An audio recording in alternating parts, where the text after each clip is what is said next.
Hey guys, it has been a couple of weeks since the last Rockzilla's bi-weekly Roundup video, so since it has been a couple of weeks, you guys, welcome to yet another bi-weekly Roundup podcast video from yours truly, Rockzilla. Today, it is Sunday, August 23rd, 2020, and truth is, I tried filming this last night, but I wasn't particularly happy about it, and I'll talk about that later on in the video, because there is something that I do want to discuss today regarding my channel. So, over the past 2 weeks, it's been really nice seeing the qualifying round end in the NHL, and now the first round is now over as well. It's been a very exciting couple of weeks for hockey, and although it is super weird seeing hockey in July and August, I must say, I have certainly enjoyed every bit of it. I've noticed people's mindsets at my work. People seem to be in a better frame of mind as of late, and also, I do live in BC, so our local NHL team, the Vancouver Canucks, did just defeat the St. Louis Blues in 6 games to advance to the second round of the playoffs against the Vegas Golden Knights, which starts tonight. With that series, with the Canucks winning and moving on to the second round of the playoffs, obviously people are in a better frame of mind here where I live compared to, say, St. Louis. And I don't mean to rub that into you Blues fans. I would be saying the same thing if you guys won. I would be saying that us here in BC, where I live, would not be very happy campers if you guys won, obviously. What I will do is I will try and talk a little bit about some predictions of mine for the second round of the NHL playoffs. I will do that. I also want to discuss how the past couple of weeks have been really good. I was going to do a little video about why I'm happy to see the first round of the NHL playoffs end. But honestly, I don't think it would be a video that really is worth sitting down and filming. So I'm going to actually incorporate that idea into my bi-weekly Roundup video that I am filming right now. So I will quickly give some thoughts of mine on the first round now that it is over. And basically, I will give some quick thoughts of mine, and then I will talk about a little bit of the second round, and basically I'll go from there. So, looking at the Vegas Golden Knights, I knew they would beat Chicago no problem, and, does it suck that Vegas won? In my opinion, yes, it does. But I knew Vegas would have no problem. I tried to combine trouble and problem there subconsciously. My bad. I knew that the Golden Knights would have no problem against Chicago. In fact, I was actually surprised that they beat Edmonton, to be honest. Well, I don't think I should be that surprised because Edmonton just, even with Connor McDavid, they have not been able to do much at all as a team in the McDavid era, and it's been really disappointing to see because as a Canadian hockey fan, I've been really hoping that Connor McDavid could help the Edmonton Oilers bring a Stanley Cup back to Canada.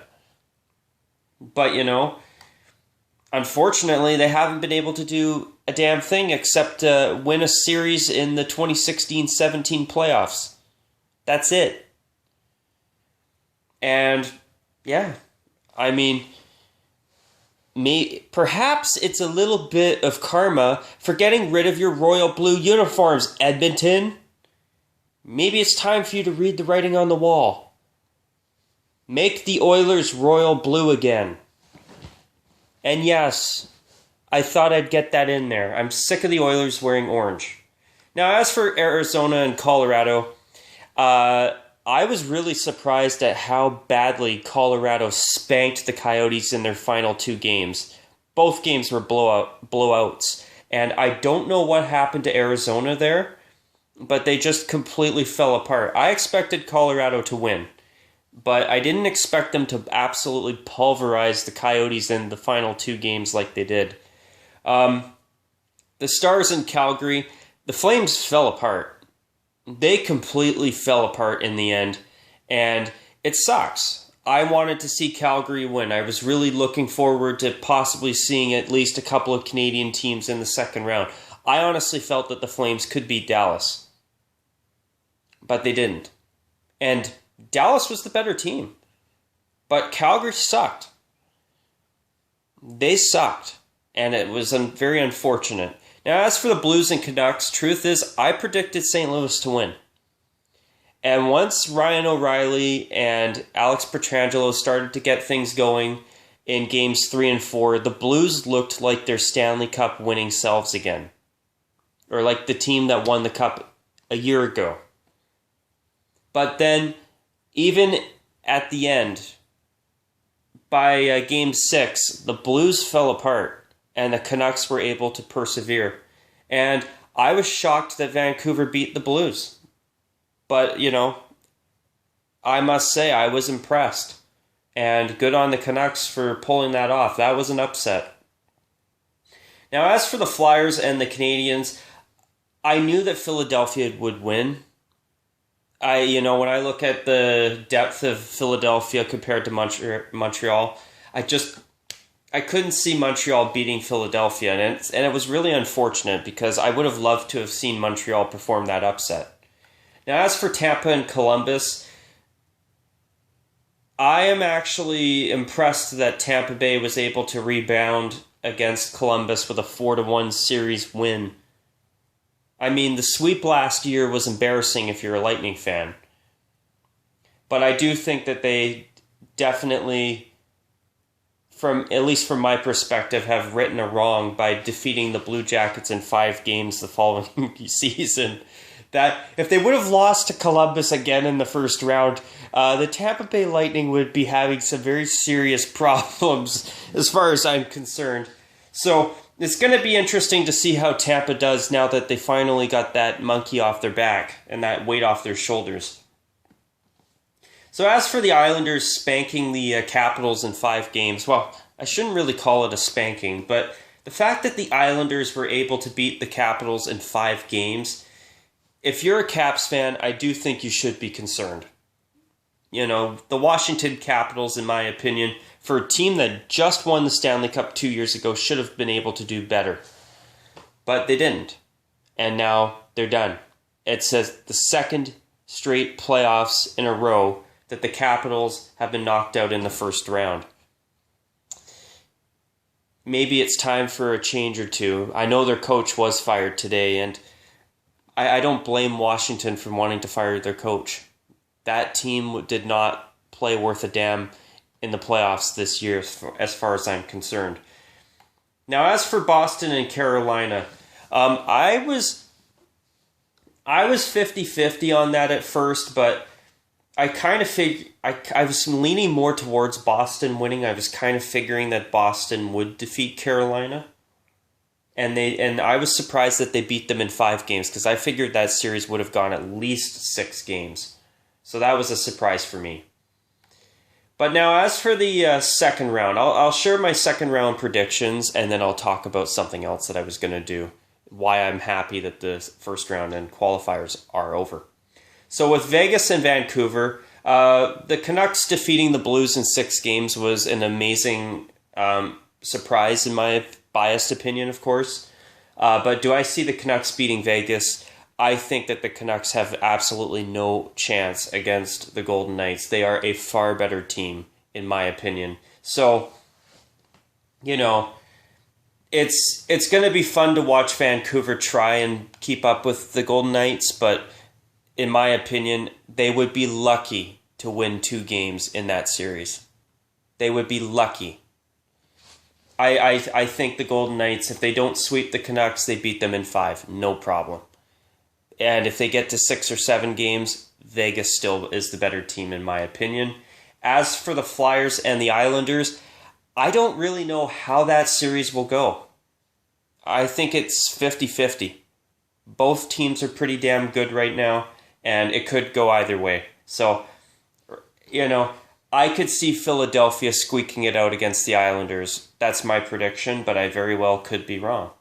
As for Colorado and Dallas, I know Dallas won the first game, but I think Colorado will rebound in a big way. I think they will defeat the Stars, no problem.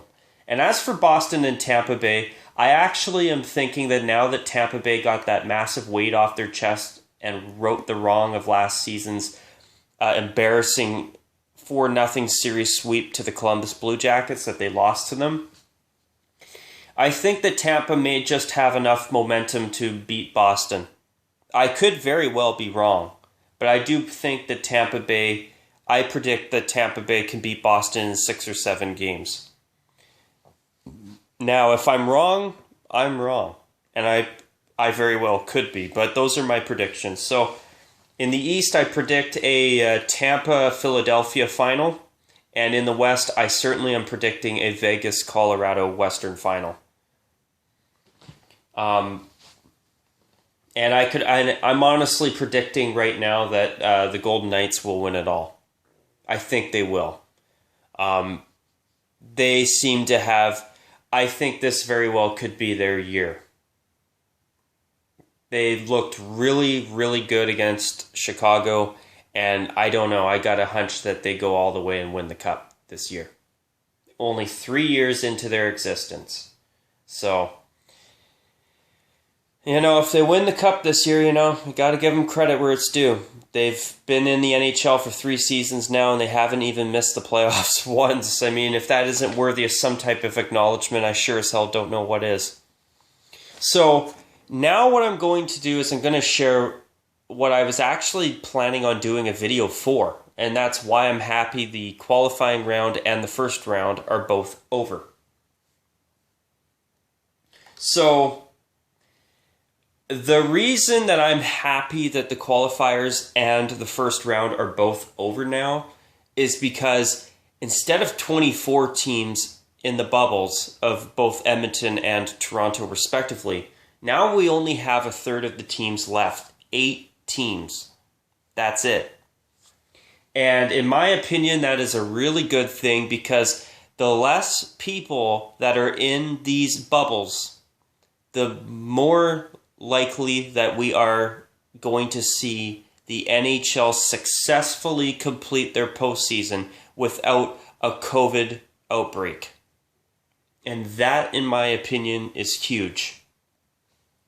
So the fact that they were able to stay COVID-free during the qualifying round and the first round, in my opinion, was absolutely crucial. And the fact that they've pulled this off is huge.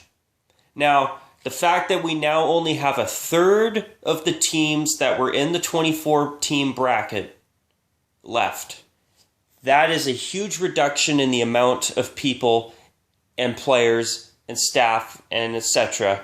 in these bubbles of Toronto and Edmonton, or in the bubbles in both of those cities.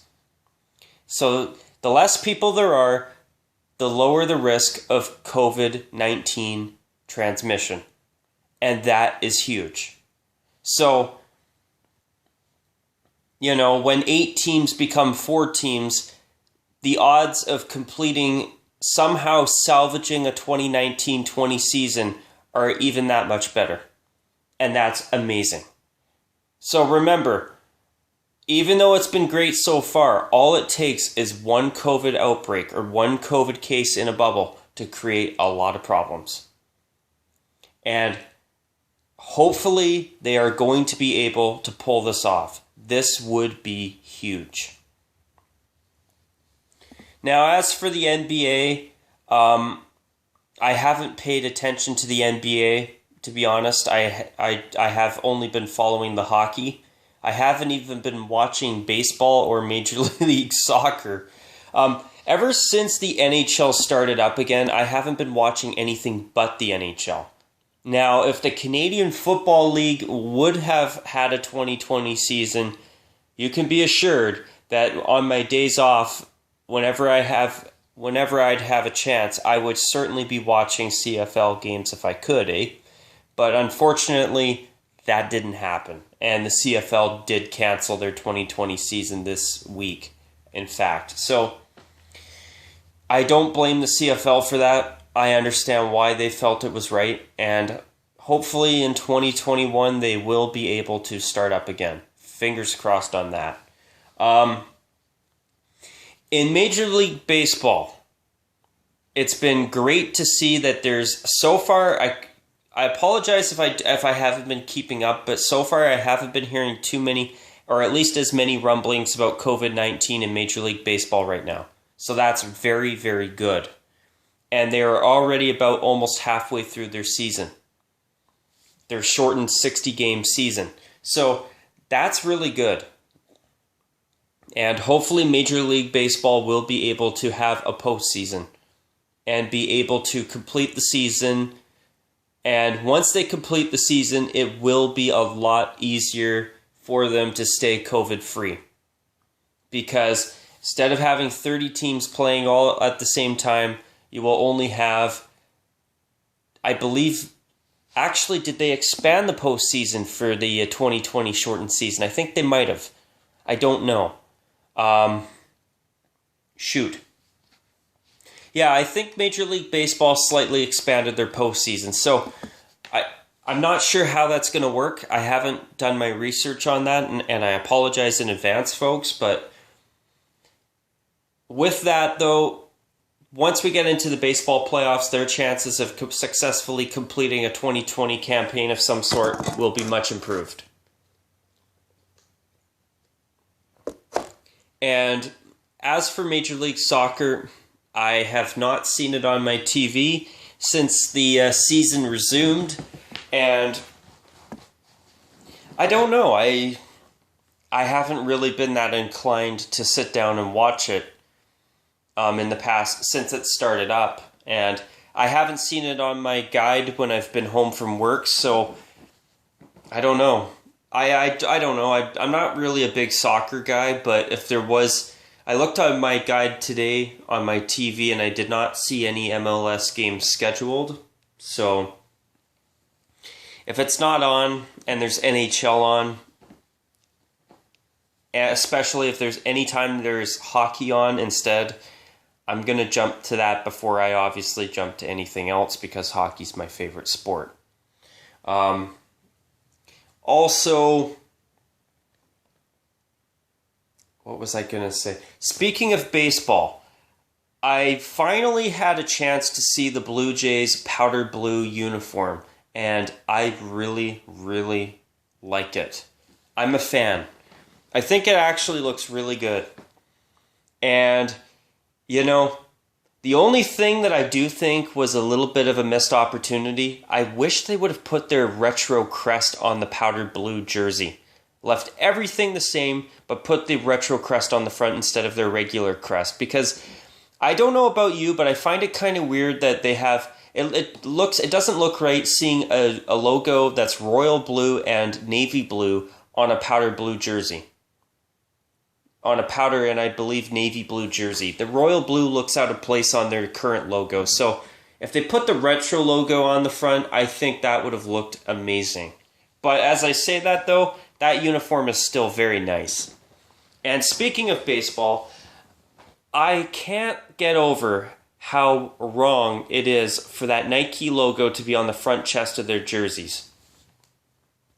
It looks like a jersey ad, and it looks bad. And imagine if they start putting actual sponsor ads on the one sleeve of every baseball jersey in Major League Baseball. What a shame that would be.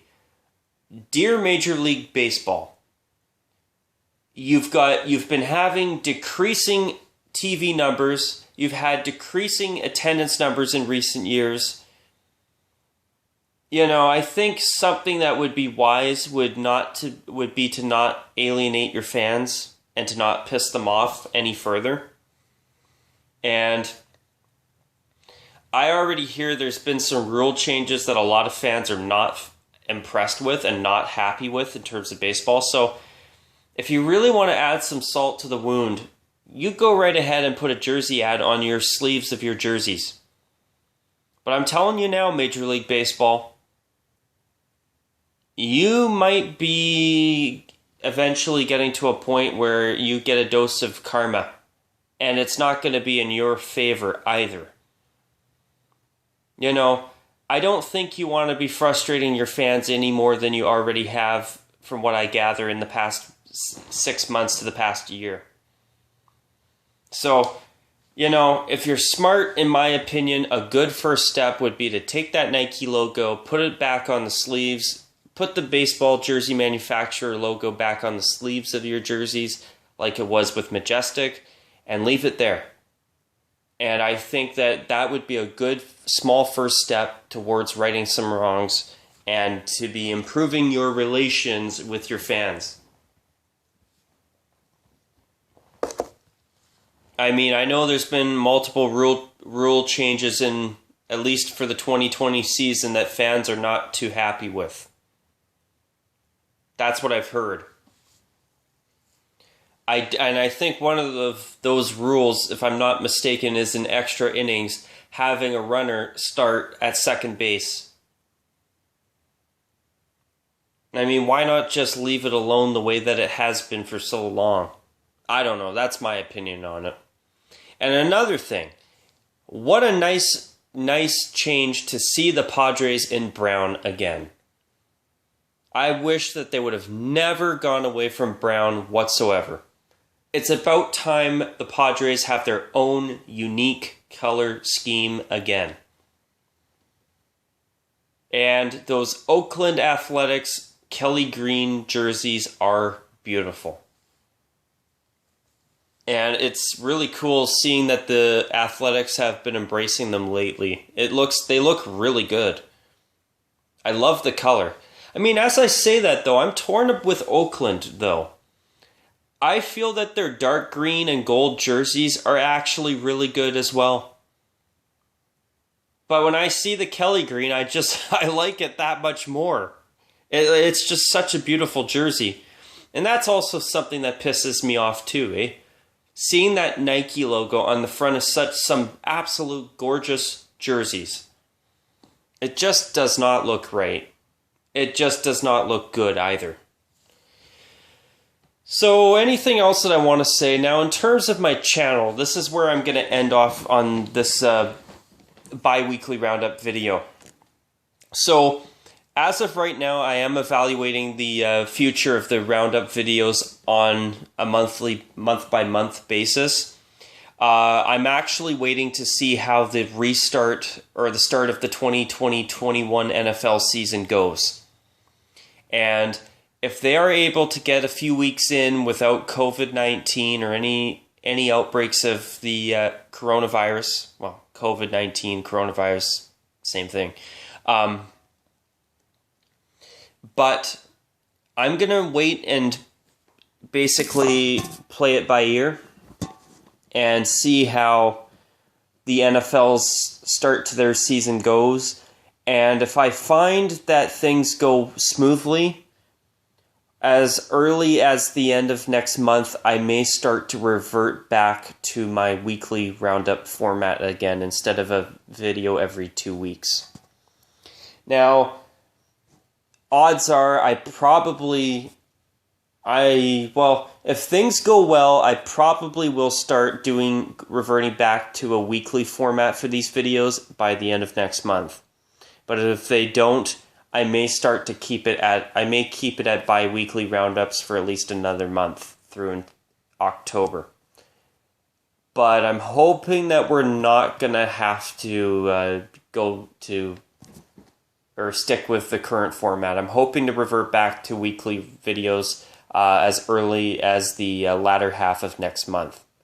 So that's something. And also, as of late, there have been more news videos that I've been doing, and the reason for that is they've been topics that I've had on my radar for the past couple of weeks, and I figured I might as well make the videos for those. I've had them written down as ideas for videos. Why not just take care of that and make those videos for you guys in the short term? Now, I do want to definitely do a video on the Sabres' new uniforms. It's so nice to see Buffalo go back to royal blue. So that's definitely on my radar as well. But there's a lot of older videos that I still have yet to do. and I'm actually considering strictly doing multiple videos without visuals until I get caught up. So we'll see. Maybe I do that, maybe I don't. We'll have to wait and see on that. But anyways, folks, I have been talking for 25 minutes, so I will call this video a wrap now. I hope you guys did enjoy it if you stuck around. And until my next Roundup video in 2 weeks from now, and until my next regular videos and regular scheduled programming, as I always say, folks, take care, and as always, bye for now.